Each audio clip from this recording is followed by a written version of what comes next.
Вітаю вас, даражэнькія! Тэма сённяшняга ўрока – багацце нашай краіны. А чым мераецца багацце краін? І сапраўды, якую краіну можна лічыць багатай? Што вы думаеце на гэты конт? Можа тую, якая мае шмат прыродных рэсурсаў, розных выкапняў карысных, нафты, руды, вугалю. Яшчэ вельмі добра, калі ў краіне землі ўрадлівыя. Безумоўна, карысныя выкапні рэч вельмі добрая. Вось, напрыклад, Злучаныя Штаты Амерыкі. У гэтай краіне шмат розных прыродных багаццяў. І яна лічыцца адной з самых багатых, развітых.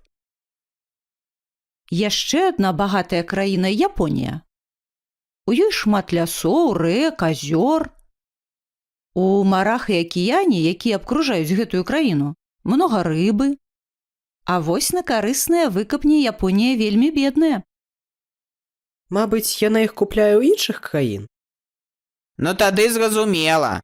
Багатая тая краіна, у якой шмат грошаў. У такім выпадку краіне вельмі лёгка стаць багатай. Надрукаваў шмат грошаў і ўсё ў парадку. Не ўсё так проста. Калісьці, прыблізна 100 гадоў таму, пасля сканчэння Першай сусветнай вайны, у Германіі было вельмі шмат грошаў. Зарплаты былі такімі вялікімі, што не змяшчаліся ў кашальках. Яны мерыліся мільёнамі і нават мільярдамі. Але і цэны на розныя тавары таксама выраслі да мільёнаў. Дарэчы, яшчэ не так даўно і большасць працуючых беларусаў былі мільянерамі. Можаце спытацца ў вашых бацькоў, ці адчувалі яны сябе багатымі? Чаму так з грашыма адбываецца, вы абавязкова зразумееце, калі будзеце вывучаць асновы эканомікі. То бок не важна, колькі ў чалавека або ў краіны грошаў? Важна, што на іх можна купіць, так? Значыцца, багацце краіны вымяраецца таварамі, якія яна вырабляе. У Беларусі вырабляецца шмат розных тавараў. Так, вельмі многа. Нашы сняданкі, абеды, вячэры могуць складацца толькі з беларускіх прадуктаў. На адным з урокаў мы прыгадвалі цукеркі, якія выпускаюцца на нашых фабрыках. Многія з вас, мабыць, не супраць паласавацца таксама зефірам, марозівам, пячэнькамі.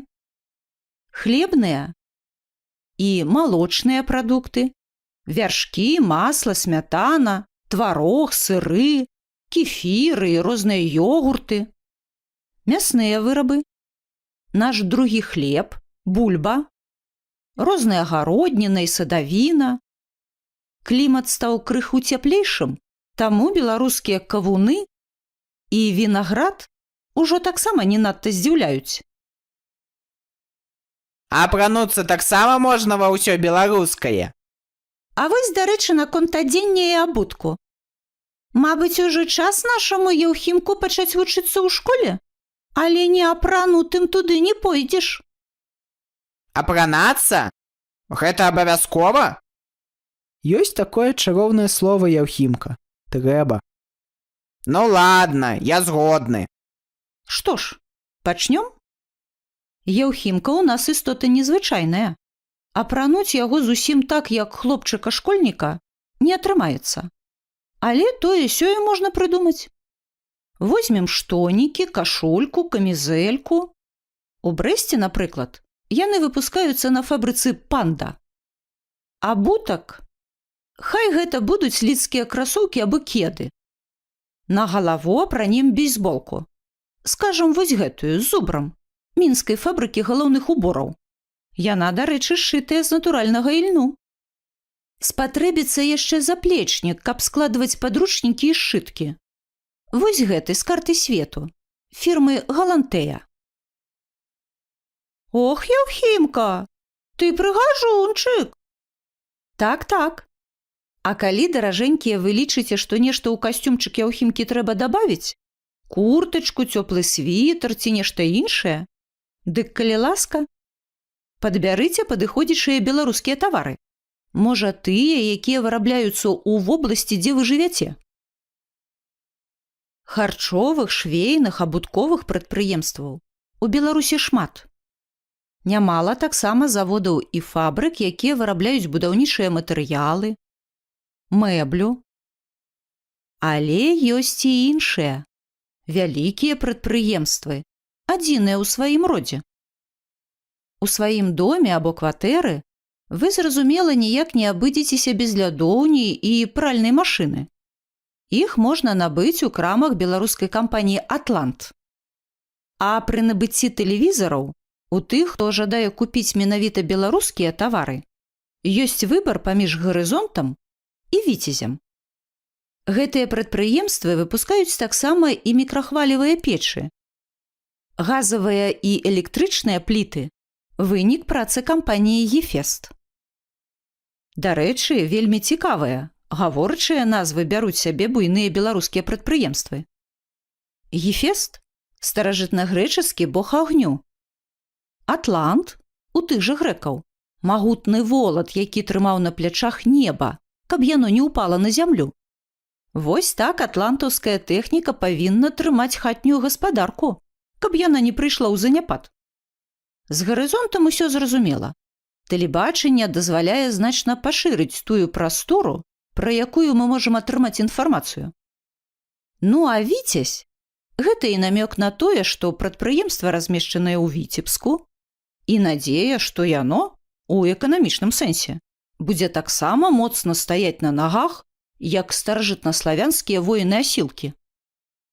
У іншых жа назвах беларускіх кампаній ніякіх намёкаў няма.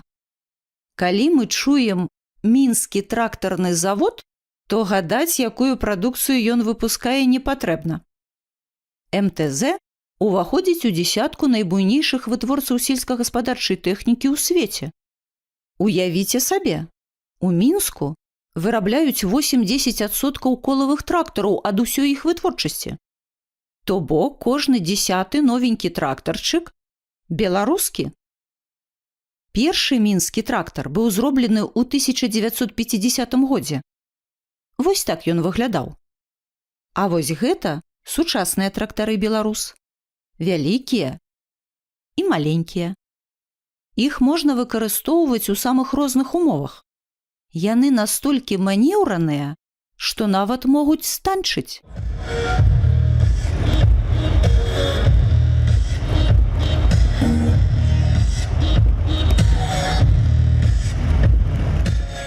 У 1947 годзе там жа ў Мінску на мотавелазаводзе былі зробленыя першыя 10 веласіпедаў. Зараз яны шырока вядомыя пад назвай «Аіст». Можа, і ў каго з вас ёсць такі? А матацыклы называюцца зусім проста – «Мінск». У 2017 годзе завод быў прызнаны банкротам. Ці ведаеце вы, што азначае гэтае слова? Банкрут – чалавек або прадпрыемства, якое не можа плаціць па сваіх даўгах. Сумная гісторыя, але ў эканоміцы так бывае. Прадпрыемства не вытрымлівае канкурэнцыі. Або кіраванне ім дрэннае. Ці будуць і надалей выпускацца беларускія веласіпеды і матацыклы, пакажа час. Яшчэ адно буйное машынабудаўнічае прадпрыемства ў Мінску – аўтамабільны завод. Самая знакамітая яго прадукцыя – грузавікі. Сярод іх ёсць і гоначныя. Яны прымаюць удзел у знакамітым ралі «Дакар». Гэтыя гонкі праходзяць у вельмі цяжкіх прыродных умовах, праз вялікія пустыні або ў гарах. У 2018 годзе экіпаж МАЗа заняў 2-е месца ў гэтым ралі. Акрамя грузавікоў, МАЗ выпускае таксама аўтобусы і тралейбусы. Яшчэ адзін аўтамабільны завод размешчаны ў Жодзіна. Ён выпускае бульдозеры, пагрузчыкі і іншую тэхніку.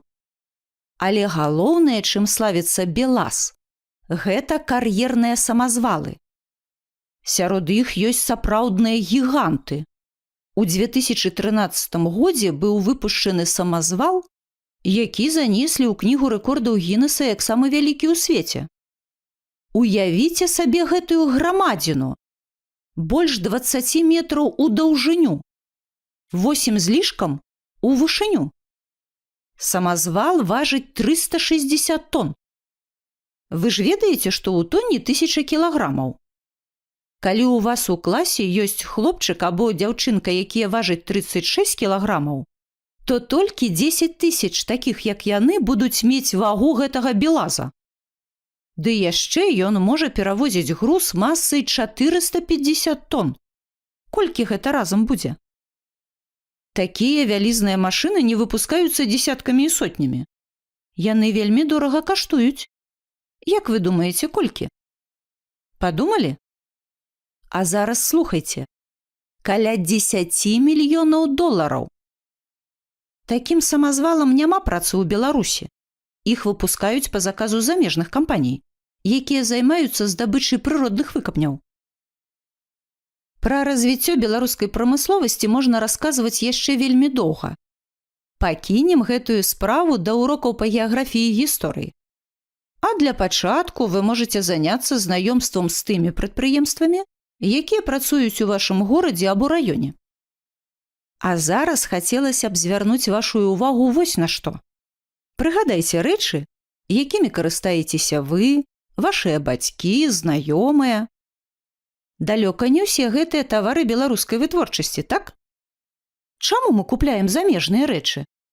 Іх яшчэ называюць імпартныя, бо імпарт – гэта ўвоз у краіну тавараў, якія выраблены прадпрыемствамі іншых краін. Дык чаму? Якія ёсць думкі? Хочацца разнастайнасці. У Беларусі выпускаецца многа чаго, але не ўсё на свеце. Я вось вельмі люблю бананы і мандарыны, а яны ў нас не растуць. Краінам вельмі выгадна гандляваць паміж сабой. Купляць тавары, якія не вырабляюць самі, таму што гэта немагчыма або невыгадна. І прадаваць тое, што атрымліваецца рабіць танней або лепш за іншых. У Беларусі не выпускаюць камп'ютары і мабільныя тэлефоны, але робяць праграмы для іх, якімі карыстаюцца і за мяжой. Вось, напрыклад, у World of Tanks гуляюць у розных краінах. Некаторыя замежныя тавары танней, чым беларускія. І якасць іх можа быць лепей. І так бывае. Каб якасць беларускіх тавараў заўсёды была на вышыні, трэба, каб іх рабілі людзі адукаваныя, прафесіянальныя, творчыя і адказныя. Дык галоўнае багацце краіны – гэта людзі?